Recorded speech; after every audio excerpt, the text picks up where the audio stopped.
Ang bilis lumipas ng mga araw. Kasing bilis ng pagkaubos ng sahod mo.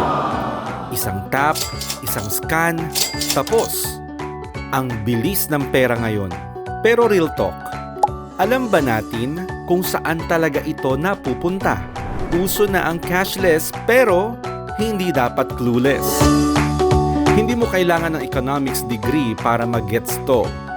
Mahalang bilihin. Period. Minsan, feeling mo, nagtatrabaho ka lang para may pambayad ulit ng bills.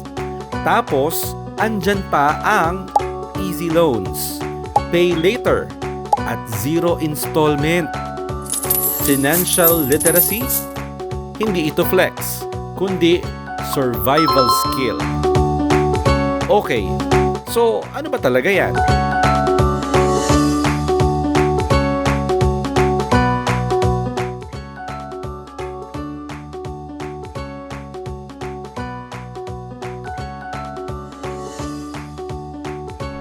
Financial literacy is the knowledge and confidence to make smart decisions with your money. Kapag financially literate ka, alam mo ang pasok at labas ng pera. At alam mo mag-budget, mag-ipon, gumastos ng tama, mag-manage ng utang at magplano for the future. Hindi kailangan na mayaman ka. Hindi rin need ang finance degree. Basta alam mo i-manage ang pera mo, gaano man ito kaliit o kalaki. Ang budgeting ay pagbibigay ng allocation sa pera mo kung saan ito dapat mapunta. May iba't ibang paraan ng budgeting. Pili ka kung alin ang babagay sa'yo. Sa 50-30-20 rule, kalahati para sa needs, 30% sa wants, at 20% sa savings. Sa zero-based budgeting, bawat piso may role, even savings. Envelope system, literal na hinahati ang pera para hindi ka sumobra. Dito, inuuna ang savings bago ang gastos. Perfect kung goal mo ang mag-ipon. And speaking of savings, kahit 50 pesos o 100 pesos sa e-wallet o kahit sa classic na alkansya, okay na yan. Consistency is the key. Pero wag mong kakalimutan ang emergency fund. Dapat kaya nitong saluhin at least 3 months ng gastos mo. Halimbawa, 10,000 pesos ang monthly expenses mo. 10,000 pesos times 3, 30,000 pesos. Yan ang emergency fund mo, pang backup kung bigla kang mawala ng trabaho or may unexpected gastos.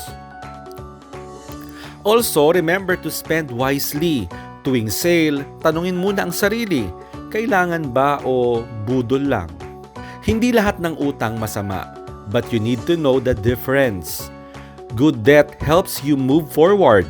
Education, bahay, negosyo. Bad debt, utang para sa wants na mabilis mawalan ng value. Hindi about never borrowing, kundi about borrowing smart. Spend within your means. Gamitin ang credit limit wisely. Huwag patutokso sa pay later. At huwag mangutang para lang may maipos. Para di ka mabaon sa bills. And remember, hindi sapat ang pag-iipon lang. Inflation eats your money. Sa investing, pinapalaki mo ang pera mo over time. Ito ang ilang halimbawa ng pwedeng investment. Stocks, may risk pero mataas ang potential over the long term. Mutual funds, professionally managed at beginner-friendly.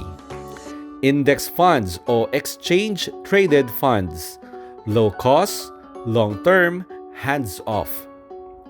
Real estate and real estate investment trusts, growth plus possible income. Bonds, para sa mas gusto ng stability. Financial literacy is not about being rich by 25. It's about not being stressed every payday. Mas okay nang may alam kaysa laging kinakabahan. Money Smart is the real glow up.